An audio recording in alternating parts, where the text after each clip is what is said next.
नमस्कार दोस्तों, आप देख रहे हैं साथी ज्ञान गंगा चैनल। तो दोस्तों, मेरे चैनल को सब्सक्राइब कर लीजिए और बेल आइकन प्रेस कर दीजिए।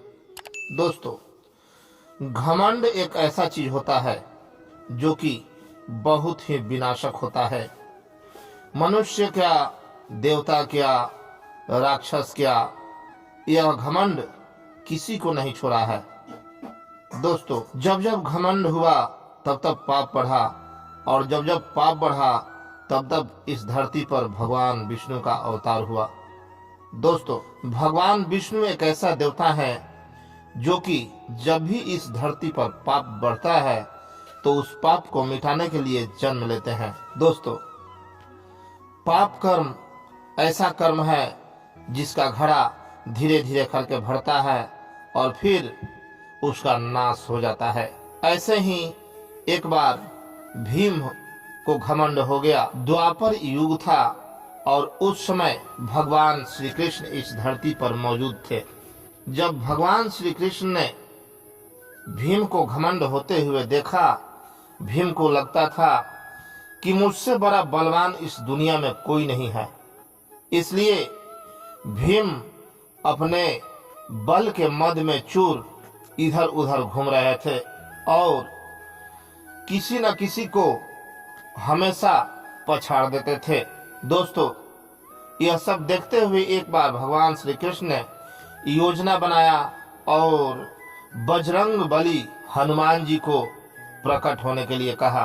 उस समय द्वापर युग था और द्वापर युग में भी भगवान हनुमान जी इस धरती पर मौजूद थे। तो दोस्तों, द्वापर युग में जब भीम को घमंड हुआ तो हनुमान जी को भगवान श्री कृष्ण ने आदेश दिया कि हे बजरंगबली, आप भीम को उनके घमंड से निकालिए और फिर वे पहले वाले विचार जैसा हो जाए, ऐसा मैं चाहता हूँ।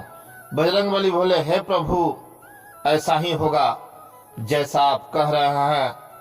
आपके काम को मैं पूर्ण रूप से करूंगा। बजरंगबली बूढ़े का भेष पकड़ के एक सड़क के किनारे बैठ गए और अपने पूंछ को लंबा करके पूरे सड़क पे बिछा दिया। उसी रास्ते से भीम आ रहे थे और भीम ने जब पूंछ को देखा तो कहा, ए बानर, अपना पूंछ हटा लो, मुझे उस पार जाना है।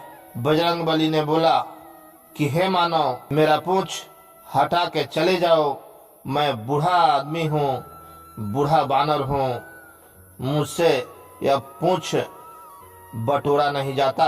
भीम ने कहा कि देखो, इस पूंछ को तुम हटा लो, नहीं तो मैं स्वयं हटाकर जरूर जाऊंगा। हनुमान जी बोले, अरे हटा लो, कोशिश करके देख लो। जैसे ही भीम ने हनुमान जी के पूंछ पर हाथ लगाया और सोचा कि एक झटके में इसको उठाकर उधर फेंक दें, लेकिन ऐसा नहीं हुआ। पूंछ टस से मस नहीं हुआ और फिर हनुमान जी मन ही मन हंसने लगे। भीम को घमंड था कि अरे ये तो पूंछ है, मैं हटा दूंगा। उन्होंने अपने पूरे बल का प्रयोग किया, फिर भी पूंछ नहीं हटा। तब जाके भीम को समझ आई कि अरे मैं एक पूंछ नहीं हटा सकता, मेरे में तो उतना दम ही नहीं है। बजरंगबली बोले कि हे मानव, क्या हुआ? अरे बूढ़ा आदमी हूँ, पूंछ हटा रहे थे, हटा दो। भीम बोले कि देखो, तुम माया दिखा रहे हो। हनुमान जी बोले कि मैं माया नहीं दिखा रहा हूँ, मैं तो यूं जैसे हूँ वैसे हूँ। फिर भीम ने उनको देखा और उनको समझ आ गया कि हो ना हो ये और को नहीं, बजरंगबली ही होंगे। फिर भीम ने हाथ जोड़कर उनसे प्रार्थना किया और कहा कि हे वानर, आप अपने असली रूप में आइए और अपना परिचय दीजिए। फिर हनुमान जी अपने असली रूप में आए और अपने परिचय देते हुए कहा कि हे कुंती पुत्र, मैं हनुमान हूँ और तुम्हारा घमंड, तुम्हारा बल तोड़ने के लिए आया था प्रभु की आज्ञा से। इसलिए कभी भी किसी को जिंदगी में घमंड नहीं करना चाहिए। जो भी घमंड किया उसका नाश हुआ। तो दोस्तों, चलते चलते आप सभी को नमस्कार, जय श्री कृष्णा।